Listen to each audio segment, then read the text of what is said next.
So in this app.js, I'll use strict mode, since that certainly makes sense. And then I want to hook this button up to an event listener. Now, the thing is, I could do this in this file, but this file would get very long because I need to fetch this button from the DOM, so get a reference to it. I'll also need to get references to the weather item here, which I later want to update, and so on. So I think it makes sense to have another script file where I initialize certain things, some kind of init.js file. And this file should basically load some elements from the code or get me all the elements I need to work with throughout this application.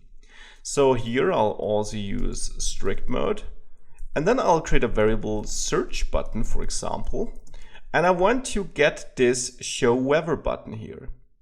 Now, how can I get it?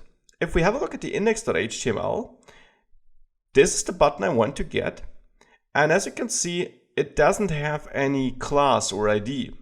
But in this application, it's the only button on the whole page. So therefore, I can simply use my query selector on my document here, query selector, and select by tag, so by button tag. And this should give me my search button. Next, I want to get the city the user entered. If we have a look at the index.html, we do have an ID on this input field. We could also select by input field since it's the only one, but since an ID is given, why not just simply retrieve it like this? var search city equals document query selector, and then hashtag city to select by the ID city here. Now with that, that's all I want to select for now, but I'll add code to this file later. Now currently, if we have a look at the index.html, we're not using that file, right? We're only importing app.js. Well, we need init.js too, and we need to import it before app.js, of course, because in app.js, I want to use all those things I initialize in init.js. So I'll add a script tag here too, and I'll import init.js here. With that, I can go back to my app.js file, and here I can access the search button, which I initialize in the other JavaScript file, so it will be available here, and add the event listener. I'll add a click event listener, and I want to trigger a method or a function called search weather. Now we're getting a warning here that search button is not defined, but we know that it will be available since we set this up in init.js.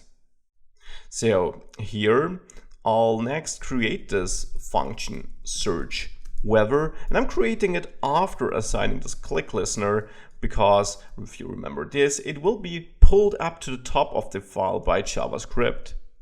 So in search weather, all I want to do now is I want to output this search city, so what the user entered into this input field.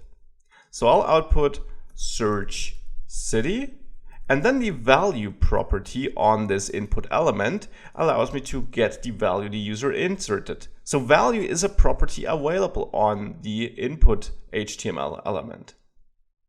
Now with that, to actually see something, I'll open up my Chrome DevTools and clear my console here. And now I enter test and click on show weather. And we see test. So this all works. I'm able to fetch this button to hook up an event listener and also to successfully output what the user entered here. That's great. And with that, we got the very basics. We're able to retrieve the city name the user enters.